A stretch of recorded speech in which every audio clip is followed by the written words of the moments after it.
ఈ నెల 30వ తేదీన జరిగే రాష్ట్ర బార్ కౌన్సిల్ ఎన్నికల్లో బీసీ అడ్వకేట్లందరూ ఐక్యత చాటుతూ బీసీ అడ్వకేట్లను బార్ కౌన్సిలింగ్ మెంబర్లుగా గెలిపించాలని బీసీ సంక్షేమ సంఘం జాతీయ కార్యదర్శి ప్రముఖ న్యాయవాది బాణాల అజయ్ కుమార్ కోరారు.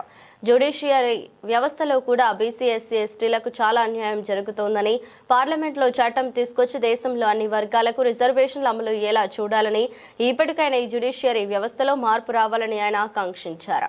జ్యుడిషియరీ వ్యవస్థలో దేశవ్యాప్తంగా బీసీలకు అన్యాయం జరుగుతోందని, తెలంగాణ నుంచి మార్పు రావాలని, ఎలాంటి ప్రలోభాలకు పార్టీలకు లొంగకుండా బార్ కౌన్సిల్ మెంబర్లుగా బీసీ అడ్వకేట్లను గెలిపించాలని కోరారు.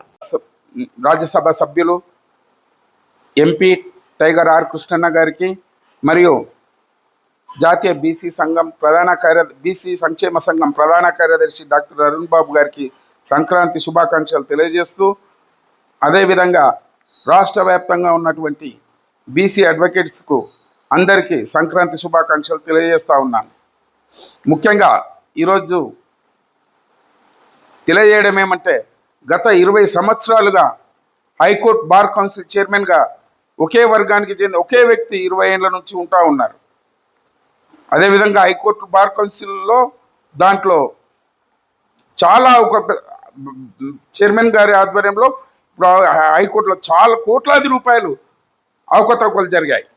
అంతేకాదు ఈరోజు తెలియజేయడం ఏమంటే, దేశవ్యాప్తంగా ఉన్నటువంటి 740 మంది జడ్జిలు ఉంటే దాంట్లో కేవలం 610 మంది ఓసీలు ఉన్నారు. కేవలం 90 మంది మాత్రమే ఓబీసీలు ఉన్నారు జడ్జిలుగా. తర్వాత 18 మంది ఎస్సీలు, 12 మంది ఎస్టీలు ఉన్నారు. అంటే ఈ విధంగా దేశంలో మొత్తం 740 మంది జడ్జిలు ఉంటే 610 మంది ఓసీలు ఉన్నారు. ఇది జ్యుడిషియల్ వ్యవస్థలో ఇది చాలా చాలా చాలా చాలా మనకి బీసీలకు కానీ ఎస్సీలకు కానీ ఎస్టీలకు కానీ చాలా అన్యాయం జరుగుతుంది.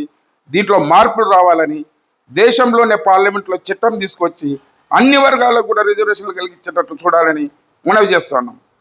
అంతేకాకుండా రేపు హైకోర్టులో వచ్చే ఈ నెల 30న జరగబోయే బార్ కౌన్సిల్ ఎలక్షన్లో 25 మంది మెంబర్లు పోటీలో అత్యధిక సంఖ్యలో బీసీలను పేరున తెలంగాణ వ్యాప్తంగా ఉన్నటువంటి బీసీ అడ్వకేట్లను శిరసొంచి ప్రార్థిస్తున్నాను.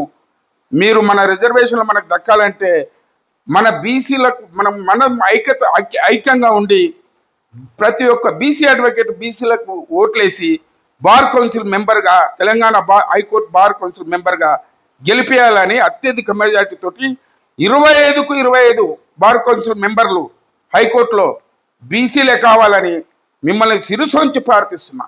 ఎందుకంటే మనకు అక్కడ చైర్మన్ ఉన్నారంటే మనకు కొన్ని రాబోయే రోజుల్లో మెల్లిమెల్లిగా హైకోర్టులో జ్యుడిషియల్ వ్యవస్థలో ఇక్కడ ఈ తెలంగాణ నుంచే మార్పు రావాలని, దేశవ్యాప్తంగా బీసీలకు అన్యాయం జరుగుతుంది కాబట్టి మొట్టమొదట ఈ బీసీలు ఈడ అత్యధిక శాతం బీసీలు బార్ కౌన్సిల్ మెంబర్లై బార్ కౌన్సిల్ చైర్మన్ కావాలా.